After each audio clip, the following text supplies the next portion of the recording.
Baik, di sini saya akan menjelaskan mengenai materi pengertian sejarah, pengertian mitos, ruang lingkup geografis, dan dalam generalis geografi fisik, geografi regional, geografi sosialis, dan konsep ruang dalam geografi.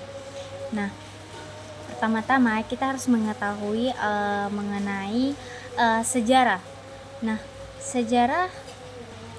secara umum, pengertian sejarah adalah kejadian yang terjadi di masa lampau yang disusun berdasarkan peninggalan berbagai peristiwa. Peninggalan tersebut adalah sumber sejarah.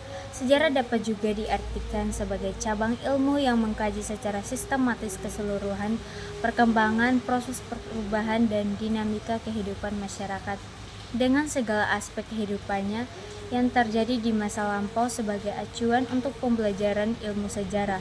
Maka, dalam mengulas secara lengkap mengenai sejarah, mulai dari pengertian, ruang lingkup, hingga sampai pada metode penelitian sejarah. Nah, perkenalkan, nama saya Flora Kadilia. Di sini kita akan membahas sejarah lebih mendalam lagi. Nah, dalam pengertian sejarah adalah studi tentang masa lalu, baik peristiwa-peristiwa, tokoh-tokoh budaya, dan perubahan-perubahan yang terjadi di masa lampau. Lebih dari sekedar sekumpulan fakta-fakta yang terjadi di waktu yang lalu, sejarah melibatkan interpretasi, analisis, dan pemahaman terhadap konteks sosial, politik, ekonomi, dan budaya di mana peristiwa-peristiwa itu terjadi. Tujuan utama sejarah adalah untuk menyusun narasi yang koheren dan akurat tentang masa lalu, serta memahami implikasi dan dampaknya terhadap perkembangan manusia dan masyarakat. Sejarah juga merupakan disiplin ilmu yang menggunakan metode ilmiah dan pendekatan kritis untuk mempelajari sumber-sumber sejarah, seperti dokumen-dokumen sejarah, catatan-catatan tertulis, artefak arkeologis, dan sumber-sumber lainnya.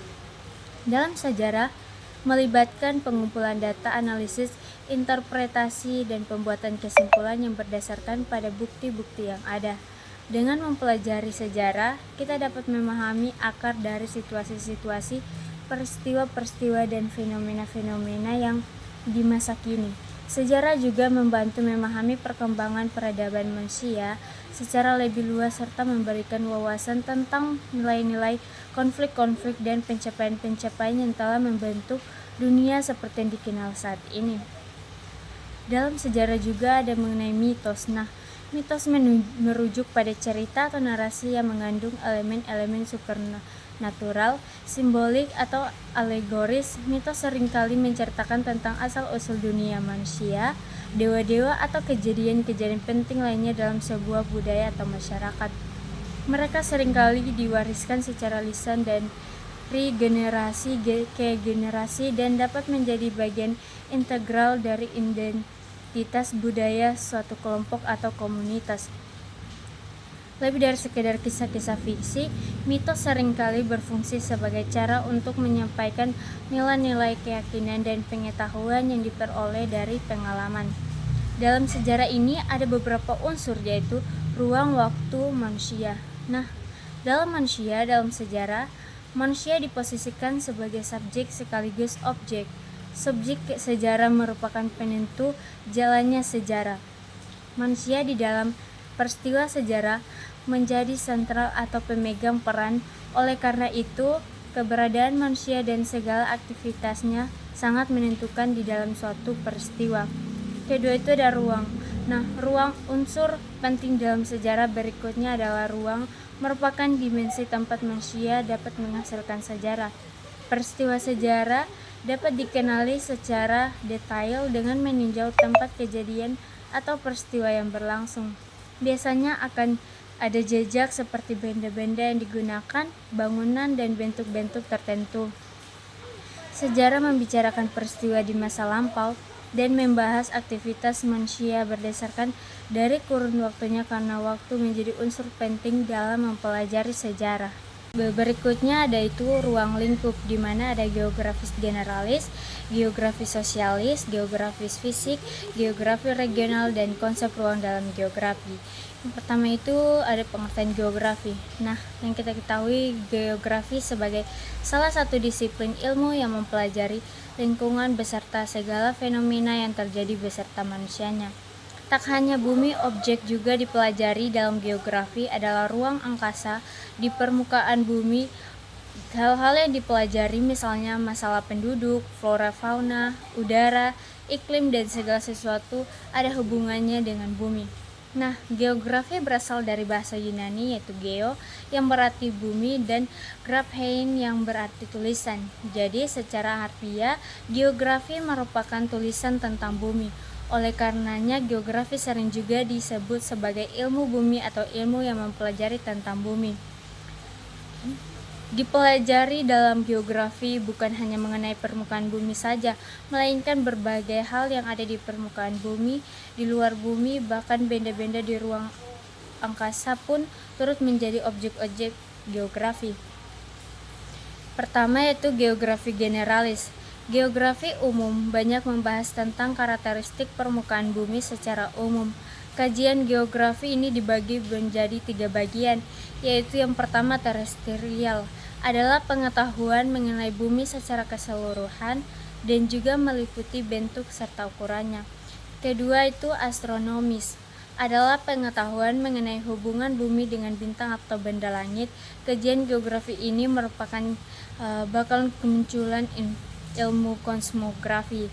Yang ketiga itu komparatif, adalah deskripsi lengkap tentang bumi, letak serta berbagai tempat yang ada di permukaannya.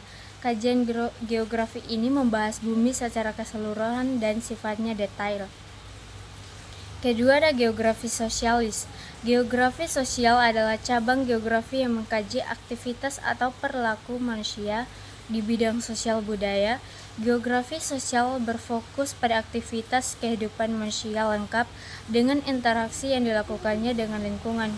Ruang lingkup geografi ini meliputi permasalahan terkait aktivitas manusia di dalam ruang yang mencakup sifatnya sebagai makhluk sosial. Selain itu, kajian geografi ini lebih banyak mendeskripsikan tentang wilayah yang ada di bumi, beserta segala hal yang berkaitan dengannya. Geografi khusus dibagi menjadi 3 bagian, yaitu atmosfer adalah pengetahuan yang secara khusus membahas tentang keadaan iklim di bumi. Kedua, litosfer adalah pengetahuan yang secara khusus menelaah atau mengkaji tentang permukaan bumi, meliputi relief, vegetasi, dan fauna yang tersebar di berbagai kawasan. 3 ada aspek manusia, adalah pengetahuan yang secara khusus membahas keadaan penduduk, perdagangan, urusan pemerintahan, dan berbagai negara. Yang berikut ada geografi fisik. Fenomena atmosfer, hidrosfer, litosfer, dan biosfer dipelajari dalam geografi fisik. Ruang lingkup geografi fisik mencakup keadaan lingkungan alam di luar manusia. Misalnya gejala alam berkaitan dengan bentuk relief, iklim, dan segala sesuatu tentang bumi. Dalam penerapannya, geografi fisik disebut sebagai pelengkap geografi manusia. Oleh sebab itu, pembahasannya tak bisa dipisahkan dari faktor manusia yang ada di lingkungan alam. Geografi fisik adalah cabang geografi yang mempelajari gejala fisik, seperti tanah air dan udara di permukaan bumi. Ruang lingkup geografi ini mengkaji berbagai elemen penting dalam lingkungan fisik manusia. Fokus utamanya yakni sisi kehidupan, zona daratan dan lautan yang mengandung organisme hidup serta biosfer. Cabang ilmu ini ditunjang oleh ilmu geologi, geomorfologi, ilmu tanah, meteorologi, klimatologi, serta oseanologi. Yang berikut ada geografi regional. Ruang lingkup geografi yang membahas topik khusus mencakup satu wilayah tertentu. Sederhananya, geografi regional membahas aspek fisik dan manusia dalam relasi keruangan di suatu wilayah. Kajian geografi regional membuat para ahli mampu menginterpretasikan dan menganalisis karakteristik suatu wilayah. Dengan begitu, akan diketahui perbedaan yang jelas antar wilayah. Ruang lingkup geografi sosial. Geografi sosial adalah cabang geografi yang mengkaji aktivitas atau perilaku manusia di bidang sosial budaya. Geografi sosial berfokus pada aktivitas kehidupan manusia lengkap dengan lingkungan. Ruang lingkup geografi ini meliputi permasalahan terkait aktivitas manusia di dalam ruang yang mencakup sifatnya sebagai makhluk sosial. Geografi regional adalah ruang lingkup geografi yang membahas topik khusus mencakup satu wilayah tertentu. Sederhananya, geografi regional membahas aspek fisik dan manusia dalam relasi keruangan di suatu wilayah. Yang berikutnya ada konsep ruang dalam geografi. Geografi adalah suatu ilmu yang dipelajari manusia sejak sekolah dasar. Nah, dalam geografi, ilmu yang memberikan deskripsi teratur tentang bumi. Penekanannya diutamakan pada geografi sebagai studi mengenai organisasi keruangan yang dinyatakan sebagai pola-pola atau proses-proses ruang adalah tempat di permukaan bumi, baik secara keseluruhan maupun hanya sebagian yang digunakan makhluk hidup untuk tinggal. Jadi, dalam konsep ruang dalam ilmu geografi adalah hal yang paling penting. Ada 3 konsep ruang dalam geografi, yaitu ruang absolut, ruang relatif, dan ruang kognitif. Berikut ada penjelasan mengenai 3 konsep ruang dalam geografi. 1. Ruang absolut.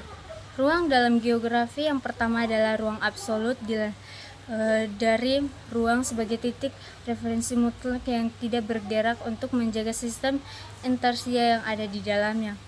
Konsep ruang absolut berarti ruang secara geografis yang tetap tidak berubah dan hadir sebagai objek independen.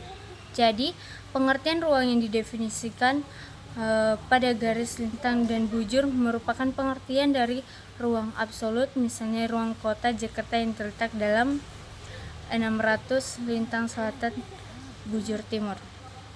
Kedua, ruang relatif. Konsep ruang relatif adalah konsep yang mendefinisikan ruang sebagai hubungan antara peristiwa, lokasi, ataupun lain. Artinya, ruang bergantung pada objek lain dan tidak hadir sebagai objek independen. Contoh, ruang relatif pada geografi adalah ruang sosial, ruang ekonomi, dan ruang relasional yang semuanya tidak bisa dipandang sebagai ruang absolut karena berhubungan dengan peristiwa lain. Ketiga, ruang kognitif.